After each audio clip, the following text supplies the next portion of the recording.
Sleep with one eye open, gripping your pillow tight.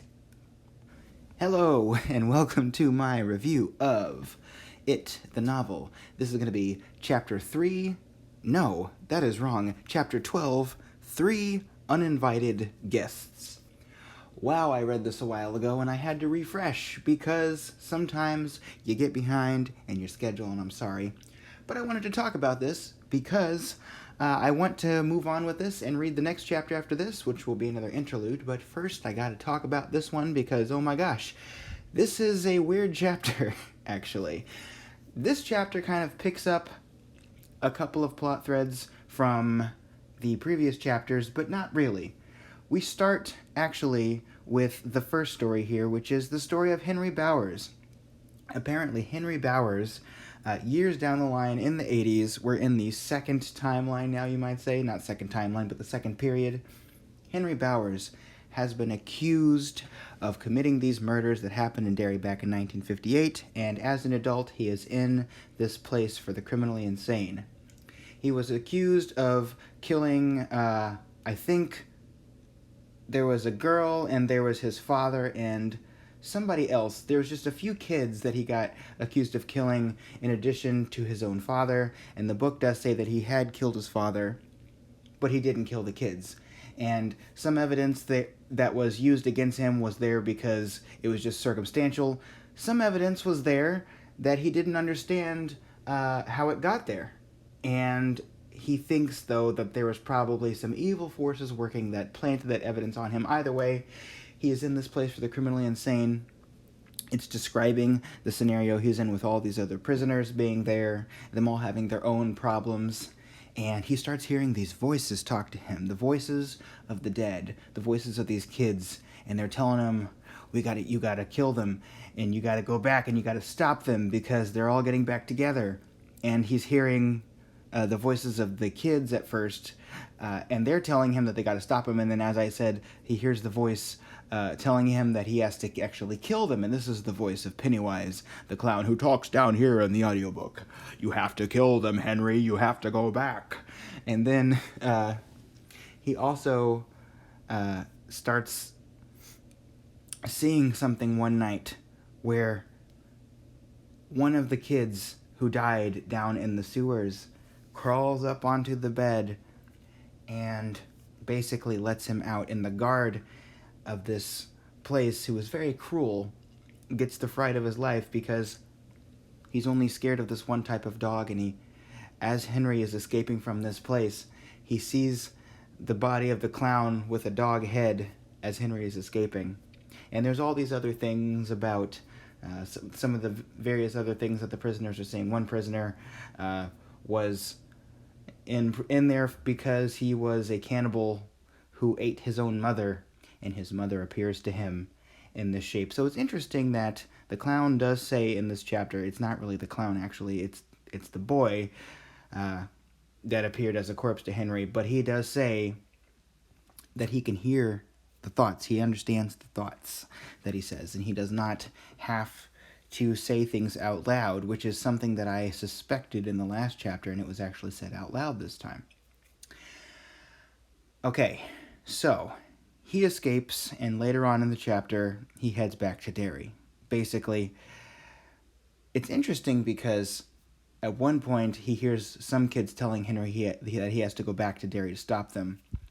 But at another point, he hears the kids from the group of the 6 that are getting together in Derry mocking him about some of their defeats. They're talking about the rock battle, and they're talking about, I think they also talk about the alleyway with Henry Bowers. I believe that's the one who fought them outside the movie theater. So he's hearing this mocking, and he's hearing these things, and basically the clown is coaxing him to go back, and it works. I know I kind of described that in a roundabout way. I apologize, but that's what happens. So that's the first sort of uninvited guest, is this clown appearing in this place for the criminally insane, and him escaping, and ultimately hitchhiking back to Derry. The second story, Bev's friend, who she made contact with, is hunted down by Bev's husband. And this is one of the hardest things to read in the chapter because Bev's husband catches up to her friend, basically beats her up very badly, and threatens to cut her face up with a bottle. And she finally just gives in and tells him where Bev went. And she regrets it, obviously, and tries to call Derry to warn Bev. And that's where that's at, basically. But this guy is a real piece of shit who's two-faced and says one thing to try to get people to like him, and behind the scenes, he's just a horrible person. The third chapter is the third section of this chapter is Bill Denborough's wife going after him back to the States, back to Derry. And Bill is in the middle of this production, and the entire thing just goes to hell after this, because they're on this strict shooting schedule. But the issue is that they're already understaffed. They're having all these problems with this union, and on top of that, Bill just goes back to the country, and the director is telling him, the wife at least, that, and I apologize that I can't remember her name, but that she must stay behind, or basically this project is going to go under, and they're never going to be able to work the same way again. Not because he has any malice for them, but just because that's the way show business works. And this is taking place in the United Kingdom, by the way. And she ends up going back to the States anyway. And wouldn't you know it, she happens to park nose to nose with Bev's husband in the same parking lot as they're both trying to get back to Derry. Oh, I forgot to mention something. Bev's husband says that he is going to make her eat cigarette butts for leaving him, basically. He is going to make her eat an entire packet of cigarette butts just as a means of abuse to punish her for running away from him. If you remember, they got into a huge fight, and he ended up the worse, and Bev ultimately escaped. So we have all these people coming back to Derry, trying to mess up this thing, either intentionally or unintentionally, going back to mess up this thing that they're trying to do to beat the clown a second time. The clown said something along the lines of, if they half believe, they'll be able to stop us. Or if they half believe, they won't be able to stop us. One of those two. Basically, if the belief isn't fully committed, they won't be successful. Something along those lines. That's interesting. I don't know what that means. I guess we'll find out. But this chapter very much focused on the characters, not very much on the horror. There were some horror elements here and there, but it was mainly just about focusing on the character motivations, and I like that. You need to humanize your story every once in a while.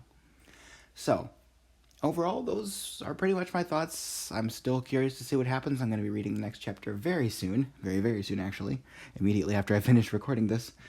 But I liked this chapter. Some parts were hard to read, but the reason it was hard to read was because it was intended to be so. Anyway, that's going to be it for this chapter. That's going to be all for this chapter.